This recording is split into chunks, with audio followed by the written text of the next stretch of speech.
आज की बड़ी खबर की ओर बात करते हैं पश्चिम बंगाल की। पश्चिम बंगाल आज कई मुद्दों को लेकर फिर से सुर्खियों में छाया रहा। एसआईआर प्रक्रिया के नाम में कटने के मामले को लेकर ममता बनर्जी ने अपनी पार्टी के बीएलए यानी कि राजनीतिक दलों के जो नेता होते हैं उनके साथ में बैठक की है। तो एसआईआर प्रक्रिया पर फिर से उन्होंने सवाल खड़े किए। इस बीच चुनाव आयोग ने 3,500 माइक्रो ऑब्जर्वर्स तैनात करने की बात कही ताकि किसी छूटे हुए मतदाता का नाम ना रह जाए और पारदर्शिता बनी रहे एसआईआर की प्रक्रिया में। इस बीच टीएमसी से निलंबित विधायक हुमायूं कबीर, जिन्होंने बाबरी मस्जिद की नींव रखने का काम किया था, उन्होंने अपनी पार्टी बना ली है। तो उधर संदेश खाली मामले के मुख्य गवाह पर हमला करने वालों को गिरफ्तार ममता दीदी को करना पड़ा है।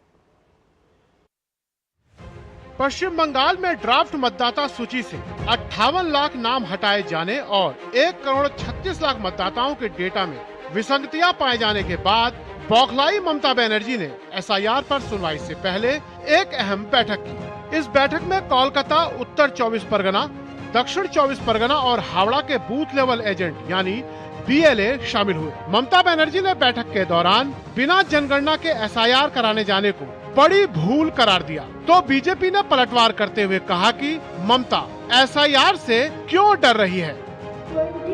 तार्किक विसंगतियों को लेकर कोई दिशा निर्देश नहीं है, अभी तक कुछ नहीं आया। इतने कम समय में हजारों मतदाताओं की लॉजिकल डिस्क्रिपेंसी को कैसे दूर किया जाएगा। एसआईआर में इतना डरने का क्या बात है ममता बनर्जी? माइक्रो ऑब्जर्वर बाहर प्रदेश से आ रहा है, इतना गुमराह करने का बात क्यों कर रहा है?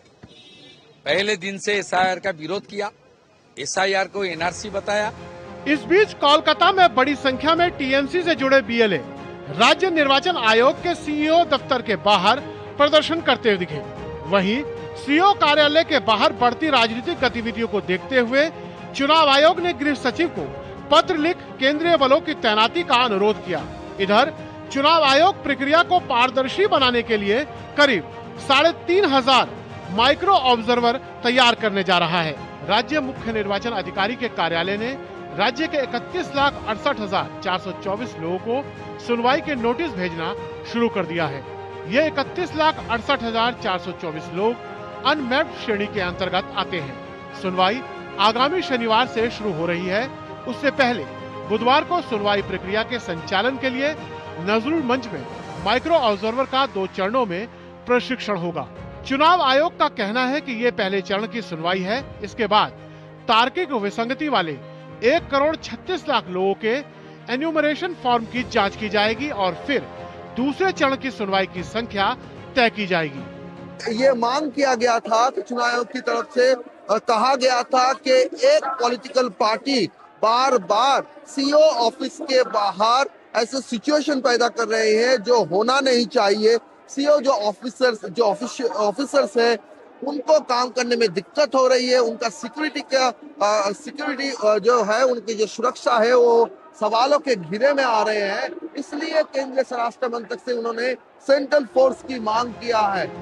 संदेश खाली कांड के मुख्य आरोपी आलिम मौला को गिरफ्तार कर लिया गया है। पकड़े गए आरोपी पर शेख शाहजहां के खिलाफ दर्ज कई मामलों के महत्वपूर्ण गवाह भोला घोष की योजनाबद्ध तरीके से हत्या करने की कोशिश का आरोप है।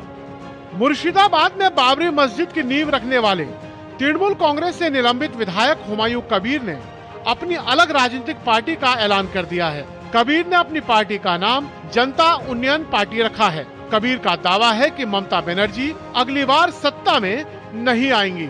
विधानसभा चुनावों से पहले पश्चिम बंगाल में एसआईआर पर तो घमासान है ही, अब हुमायूं कबीर की नई पार्टी ने भी ममता के लिए मुसीबत खड़ी कर दी है। ब्यूरो इनपुट के साथ सौरभ दत्ता की रिपोर्ट, डीडी न्यूज।